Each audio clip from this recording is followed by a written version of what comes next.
Hey everyone, welcome to my guide on flipping 101. Basically, this guide is going to go over items to flip, how to read a chart, and being able to find your own items so you can make profit. This guide can be done with 10 GP or 10 million GP. So if you like the video, please like, comment, and subscribe, and I'll keep posting these videos. But without further ado, let's get into it. I'm going to show you some low risk and consistent items to flip, as well as some more profitable items but a little bit riskier to flip. First thing you'll need is to pull up prices.runescape.wiki. This is an updated source that updates an item every time it's sold or bought on the GE, and it gives you the actual price of the item. There are only a few things you really need to pay attention to. This is the buy price, sell price, daily volume, and ROI, return on investment. The main idea is you want to buy for the sell price and sell for the buy price. I know it sounds a bit confusing, but let me break it down for you. This item you see, we have mithril darts. This item is traded almost 17 million times a day and has a buy price of 6 and a sell price of 4. This is a little bit of a misconception here. Even though the sell price is at 4, you can see it drops down to 3 quite often. So what you would want to do is buy at 3 to 4 GP and then sell for 6. I know this is only a 2 to 3 GP profit per item, but it is a low risk item that will make you money consistently over time with very little effort. Another type of item is runes that are a low risk item, but have a bit more profit to it. The steam room here, for example, has a buy price of 86 and a sell price of 77. It is traded around 1.5 million times a day. However, if you look at the chart, you can see it constantly sells for 74 to 75. And if you have a buy price of 86, you'll make about 12 GP per item on this one. So again, if you buy the steam room for around 75, but you sell for 86, with the buy limit of 18,000, you can easily make around 216K every 4 hours. Again, not a ton of money, but you can do this with 8 items at a time. And if you're 200K every 4 hours with 8 items, you'll be closer to making 1.6 mil every 4 hours with very little effort and work, and it being a safer method. Alright, so these items will usually take a little bit longer to buy just because you have to wait for the price to go down, but what we'll do is, the other way here, we'll buy the mithril darts for 3 GP. Have 7,000 buy limit. We'll just throw it in there real quick as an example. So it will take some time to go through. Same thing with the steam rune. Let's see here. So steam runes, we want to buy for 75. And again, the buy limit's quite a bit on this. Actually 18,000. So we will go ahead and put for all 18,000. That will take some time to buy, and usually this is good to leave overnight, and that way you can kind of see the progress on it. And you can do these on highly traded items. For example, runes are a great one, darts are usually pretty good, bolt racks are usually another one that's pretty good. So you want to find items that are highly tradable, that have at least a few GP difference, and that have a high buy limit. And you also want to try to stay under 100 GP when you're selling the item, just for the simple fact that you start getting that GE tax, and that will start eating into your profits. Alright, so the next items we'll be looking at are a little riskier but have a payoff a little quicker. Typically I try and use items that are clue rewards since they're less common but still traded on GE enough to flip. This example is for ancient bracers. With a buy price of 60.8K and a sell price of 52.5K, this is where you want to look at the ROI, because these items will be taxed 1% when selling on the GE.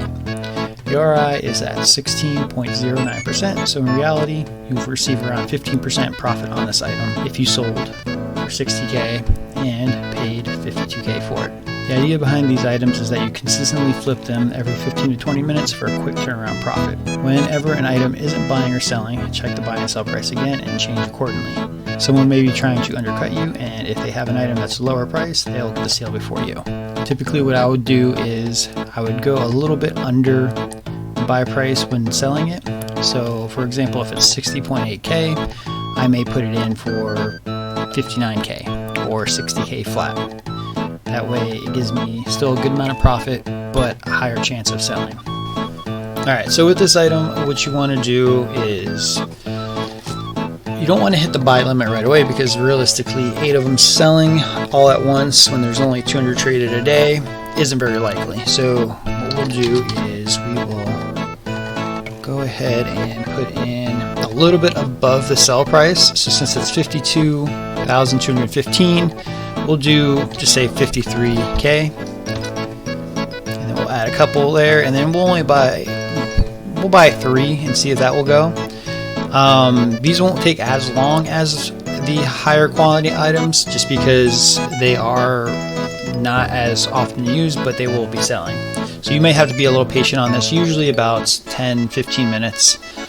So then what we do is we look up another item while we wait, and I usually try to stay within the same family. So we'll look up another bracer. Armadillo is not quite worth it, but the Bandos bracers are. So if we go to bracers again, Bandos, they are selling for 50K, so we'll buy one for 51. Throw a couple extra GP on there, a couple times. Okay, and let's just go through all the Godhide bracer, and then we wait. Again, I usually go through clue items, so the next thing I would do is chaps, Godhide chaps. I would go through Godhide bodies, Godhide coifs, gilded items, stuff like that. So I will be back once these things buy, and then we will sell them. Alright, so about 5 to 10 minutes later, all the ancient bracers bought. So we go back to them, we refresh, and we collect.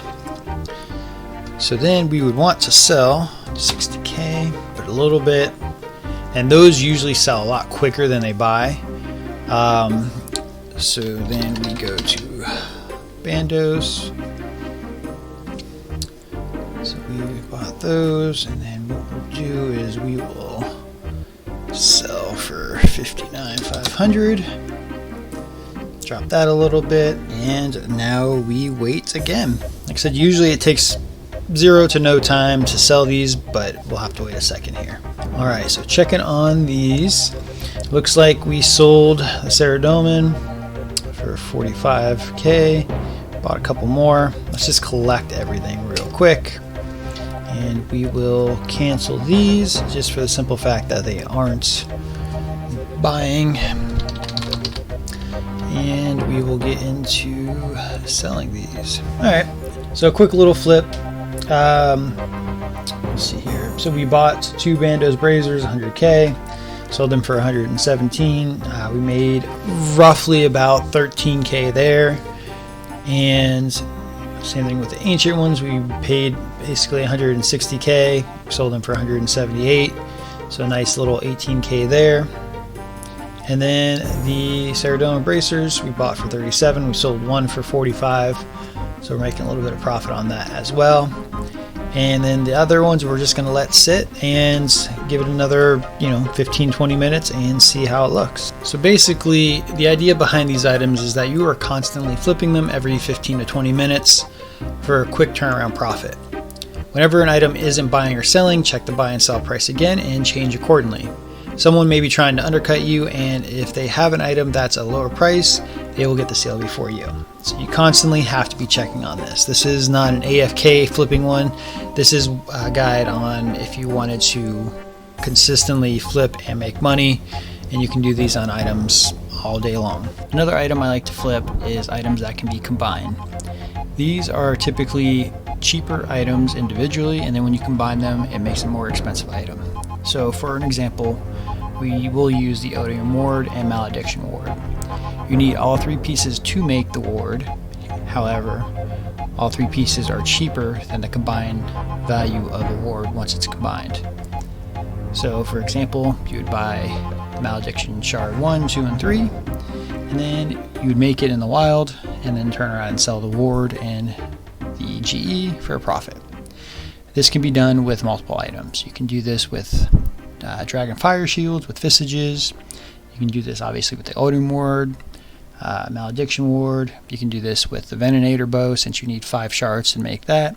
So anything that can be combined that has a higher profit margin is usually a good way to make money, and it's pretty simple. So we will, so since this instant bot, which is nice, we'll wait for these items. These items will usually take a little bit longer to come in, but there's really no requirements for it. The only requirement for this is you have to go out in the wildy, create it, and then come back. And you can do this as many times as you like, as long as it's profitable. I should hopefully be making around 200k roughly for making this, because the entire malediction is around 1 million. I can spell. Yeah, it's around 1 million GP, and it's usually pretty quick to sell as well. And last but not least are the rare items. So typically what I use is either third age or gilded items. These are a little bit riskier just for the simple fact that they're not traded often. Profit margins are usually pretty good. You can make anywhere from a few hundred K to $1 million depending on the item and what they're going for buying and selling. However, these items are probably the most volatile, since they can range anywhere from tens of hundreds of millions and drop or rise pretty quickly depending on what's going on with the market. These items are rarely traded, usually anywhere from 15 to 30 times a day, and they usually have a pretty good profit margin. The downside is you have to invest a lot of money since these items aren't cheap. You can usually buy bracers, third age coifs, around 6 to 7 million, but the profits are usually about 100k to 200k depending on what you can sell them for. And if you wanted to go into more expensive items, you can do third age range legs or top, or third age plate bodies, and they usually have a higher profit margin, but you have to invest more money and it can take a little while to sell.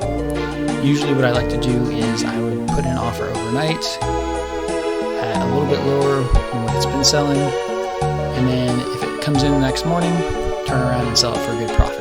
The third age range coif, and this item is not traded often. It's about 30 times a day. However, it has a pretty high profit margin on it. So let's do 6,290k. There we go. Alright, so these are the type of items that you want to leave overnight, or check on them every now and then, because they won't really fluctuate too much since they're not traded enough. However, when you do sell it, for example with this, I should be able to sell it for around 6.6 mil, with the margin, after the 1% tax, about 250 to 300k for the one item.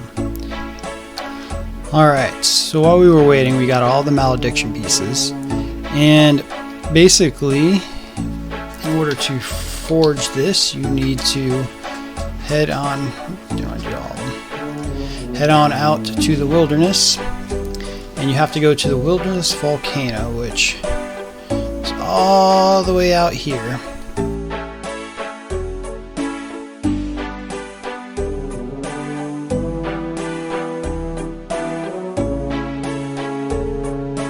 And once you get here, you use it on forge, blah blah blah, and now we have a malediction award, and then you just go back to the GE and sell it. Currently this is selling for 992k, so let's see how long it takes to sell. Alright, so it looks like the malediction award sold for 979, and after taxes we got about 965 in. So it's a nice little cheeky profit right there. Looks like our mithril darts bought as well, so we'll put it in for 5 GP, not get too greedy, and insta sell it. So made 2 GP on 7,000, so an instant 14k profit. So again, anyone can do this method, even if you only have a few GP, and make some money.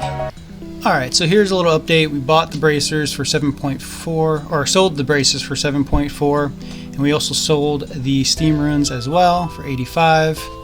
So we finally got those. Not too bad of a profit on either one. Looks like we paid a little under 7.2k. So we probably profited close to 200k on the bracers, which is nice. And then the Steam runes we sold for 85, and we only paid 75 for, so we made 10 GP on each. So that's another 180k profit. So I hope you enjoyed this guide, and if you did, please like, comment, and subscribe, and I will see you in the next episode. Bye!